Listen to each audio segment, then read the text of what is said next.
Salut la team, alors aujourd'hui on va faire une vidéo sur les gardiens de but. Malheureusement je suis pas le mieux placé pour en parler puisque c'est pas mon poste. Du coup on va recevoir deux gardiens de but du Limoges FC, donc de mon club qui évolue en National 3, et on va leur poser quelques questions pour une interview.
Alors Val, ça swing? Alors Val, ça swing? Ça va et toi? Ça va. Là on reçoit en premier Hendrik. Du coup quel est ton parcours? Je te laisse un peu te présenter. Alors j'ai commencé dans mon quartier au Viginal, j'ai fait qu'un an en poussin. Et après le Limoges Foot est venu me chercher. J'y ai joué toute ma jeunesse jusqu'en 18 ans. Après j'ai décidé de quitter le club pour aller jouer à Couzex, une petite banlieue à côté de Limoges en PL. Je suis resté 3 ans, après je suis allé en DHR à Île, ville à côté de Limoges. La première année on est monté en DH. Je suis resté 3 ans, je suis parti à Limoges en CFA où je suis resté 1 an. Ensuite je suis revenu à Île pour jouer en DH 2 ans. Et là je suis de retour à Limoges en N3. Je m'appelle Arthur Torian, je suis arménien. Ça fait 3 ans que je suis en France. En Arménie, j'ai joué au Banats FC. On était champion d'Arménie 2013-2014. Donc en professionnel? Oui, c'est une ligue professionnelle. C'est le plus haut niveau d'Arménie. Après, en 2015, je suis venu en France pour la raison familiale parce que ma femme elle est d'origine arménienne mais elle habite en France. J'ai trouvé le Limoges FC. J'ai fait 2 saisons complètes au Limoges FC. Et après au niveau de toi, tu m'avais parlé du coup que tu avais même fait des sélections nationales? Oui, j'étais en Arménie dans l'équipe nationale. J'étais le 2e gardien et j'ai fait 4 matchs. Ah ouais. Même on jouait contre le Portugal, contre Ronaldo. On a perdu 3-2. Un bon moment du coup dans ta carrière je pense. Oui, c'était un bon moment, mais après quand je suis arrivé en France, j'étais pas dans la nationale équipe Arménie et c'est dommage. Ok. Comment et pourquoi tu as choisi ce poste-là de gardien de but? Alors dans mon premier club au Viginal, c'était mon oncle qui m'entraînait qui était gardien de but. Souvent quand on est petit, on choisit d'être gardien mais on ne reste pas souvent. En principe on essaye 2-3 matchs et après on veut aller être attaquant ou numéro 10. Et moi ça m'a plu tout de suite malgré que ce soit du sable parce que j'ai commencé à plonger sur du sable. Et je suis resté dans les buts et puis mon oncle après m'a suivi à Limoges, a continué de m'entraîner. Et puis ça m'a plu, puis après Limoges le niveau fait qu'on ne peut pas changer tous les week-ends de poste donc je suis resté dans les buts, donc j'ai toujours joué gardien.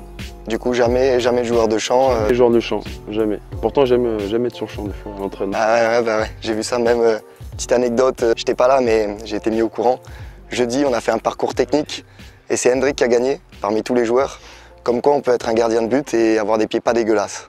Comment et pourquoi tu as choisi de devenir gardien de but? En fait, première fois, je regarde le match de Juventus et je regarde le match de Gigi Buffon. C'était magnifique et je me suis dit, si je joue au foot, je veux être au goal. Après, quand on jouait au foot avec mes amis, j'étais toujours le goal. Donc depuis toujours, c'était ton poste? C'était mon poste. J'ai commencé à partir de 11 ans. Ah ouais, ok.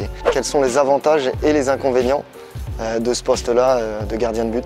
Pour les avantages, je pense moralement, on est plus costaud que les autres parce que nous, on sait si on fait une faute, c'est fini. On doit être prêt, on doit être toujours concentré. Après, les inconvénients, c'est que la moindre erreur, elle se paye cash. Elle est tout de suite vue et critiquée par les supporters. On loupe une passe, ça va tout de suite se voir et être critiqué. Alors qu'un joueur, lui, va en louper chaque match, 3, 4, 5, et ça va pas du tout se voir, quoi. Parce que bon, après, il touche peut-être plus beaucoup de ballons, mais nous, c'est tout de suite critiqué, quoi. Quels sont les critères pour être un bon gardien de but?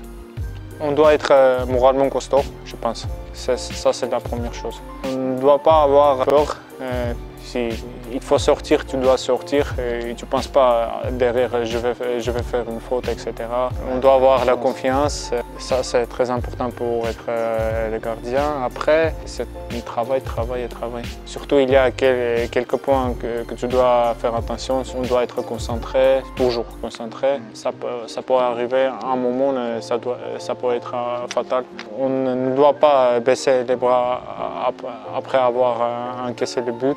On doit toujours être dans le jeu. Aujourd'hui, un gardien, il faut qu'il soit bon au pied, plus qu'il y a 15 ans. Il faut qu'il soit bon sur sa ligne, il faut qu'il soit bon dans les sorties, il faut qu'il soit grand, athlétique. Pour moi, c'est l'un des postes où il faut être le plus complet, quoi. Après, chaque gardien a ses qualités et ses défauts.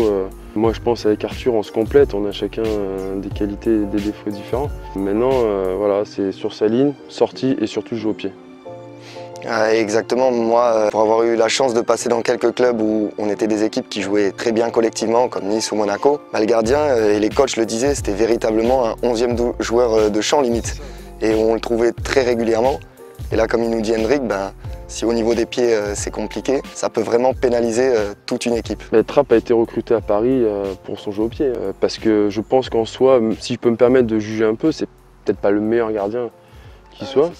Mais par contre, au pied, il a été recruté pour le jeu au pied. Une équipe comme Paris qui défend très peu dans un match va plus s'orienter sur un gardien qui peut relancer, qui peut apporter au pied, qu'un gardien qui va être bon sur sa ligne ou dans le jeu aérien, quoi. Donc ça va aussi même dépendre en fait, de la philosophie du jeu de l'équipe. C'est ça, ouais, c'est important. Et on peut recruter un gardien différent selon l'équipe où on joue. Est-ce que tu aurais des conseils à donner à un gardien qui débute ou qui veut commencer? Ce que je conseille, c'est d'être... Il faut être passionné par le poste. Si on n'est pas passionné par le poste, ça va être compliqué de s'investir. Surtout, ne pas avoir peur. Nous aussi, on est des joueurs comme vous. On a le droit de faire une faute. On peut prendre un but, mais c'est pas grave. Ça se passe par là. Même Gigi Buffon, il fait des fautes. Est-ce que tu pourrais nous dire un petit mot sur la concurrence entre les gardiens de but? Parce que c'est vrai que c'est assez particulier. Vous le vivez en plus un peu cette année. Vous êtes 2 goals, comme tu as dit, qui vous complétez relativement. Pour le moment, vous faites un match sur 2. Est-ce que tu as déjà vécu ça? J'ai jamais vécu une concurrence compliquée. Je suis toujours tombé avec des bons gars. J'ai pas cet esprit de compète, on va dire, avec un autre gardien. C'est-à-dire qu'il y a des gardiens qui souhaitent que le gardien fasse une boulette ou une erreur, quoi. Mais moi, j'ai pas cet esprit-là et ça s'est toujours bien passé avec les gardiens. C'est très bien la concurrence parce que ça m'est arrivé quelques fois quand je savais dans tous les cas je vais jouer. Et là, je me sentais que je ne fais pas les erreurs, tu sais, je ne fais pas bon mon travail. Après, quand tu as un concurrent, tu es obligé d'être sur le même niveau. Sinon, un jour, ils te font sauter. Et en plus, juste pour la concurrence, quand tu te blesses, c'est un peu difficile parce que l'autre, il peut faire des bons matchs. Et des bons matchs, c'est fini. Le coach, il ne va pas changer, tu sais, le gardien qui a fait beaucoup de matchs et qui était bon. Après, il y a 3 ans, quand j'étais là en CFA, je suis arrivé comme 3e gardien. Pour la petite anecdote, c'est pas Limoges qui m'a appelé, c'est moi qui me suis dit je vais tenter ma chance. Je suis arrivé comme 3e gardien, 2 mois après j'étais numéro 1. Donc ça s'est plutôt bien passé.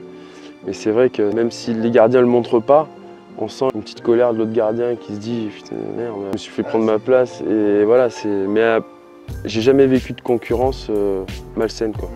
Ensuite, maintenant, est-ce que tu aurais toujours dans les mêmes principes un conseil vraiment pour percer, pour réussir et arriver, tu as été professionnel, à vivre du foot? Le foot m'a donné beaucoup de choses, un pas par un pas. C'est comme la vie, tu apprends beaucoup de choses. Et s'il y a des personnes qui veulent jouer au foot, c'est magnifique. C'est le meilleur métier du monde à mon avis. Il ne faut pas hésiter. Juste, je vais donner quelques conseils.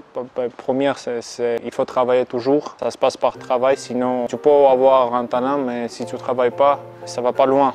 L'exemple, c'est Ronaldo qui travaille chaque jour. Il n'avait pas un talent comme Messi, par exemple, mais il travaille chaque jour et ils arrivent. Les 2 meilleurs. Oui, ils sont les 2 meilleurs joueurs du monde. Là, une question plus personnelle sur toi. Est-ce que toi, tu as un idole à ce poste-là? Oui, c'est Gigi Buffon. Il a 38 ans, mais il garde son niveau comme avant. C'est un exemple pour chaque gardien, je pense. Il a 38 ans et il fait des arrêts réflexes magnifiques. Après, il y a beaucoup de gardiens qui sont très forts. Par exemple, Neuer, Courtois, Derrea. Exactement, mais pour moi, parce qu'il garde son niveau toujours comme c'était avant, oui. Et pour ça, il est meilleur pour moi. Petit, mon idole, c'était Bernard Lama. Ah ouais. Ouais, et mon oncle m'avait acheté ses gants aux couleurs du Cameroun, vert, rouge et jaune. Rush, de la marque Rush. Et après, en vieillissant, voilà, comme beaucoup de gardiens, bouffonne. Quels sont tes objectifs pour cette saison et même peut-être pour l'avenir à niveau personnel? Mon objectif, c'est pendant chaque match, ne pas prendre le but. Ça, c'est... Je fixe ça. Si je ne prends pas le but, ça veut dire 90% on va marquer, on va gagner. Ça, c'est le premier objectif. Après, pour cette année, bien sûr, c'est le maintien de l'équipe. On va jouer pour le maintien parce qu'on est dans la construction, etc. Après, pour les années prochaines, si on peut monter en CFA, ça sera bien. J'espère qu'un jour, je me retourne en national équipe d'Arménie. Ah ouais, ce sera un objectif. Ça sera un objectif. On va voir comment ça se passe. Il faut travailler comme tu dis. Il faut travailler. Alors mes objectifs sportifs de cette saison, ça va être de jouer le maximum de matchs en N3. Après, je sais que par rapport à mon statut de mutation, ça va être compliqué de faire tous les matchs. On est beaucoup de mutations. Je suis dans la même galère. Voilà, mais c'est pas grave, je veux dire, enfin voilà, je jouerai en DH, j'apporterai ce que je peux avec la DH. J'ai voulu signer ici pour apporter un peu d'expérience, j'ai 30 ans, donc sur le côté sportif, voilà. Et sur le côté plan de carrière, j'ai commencé à passer mes diplômes d'entraîneur de gardien.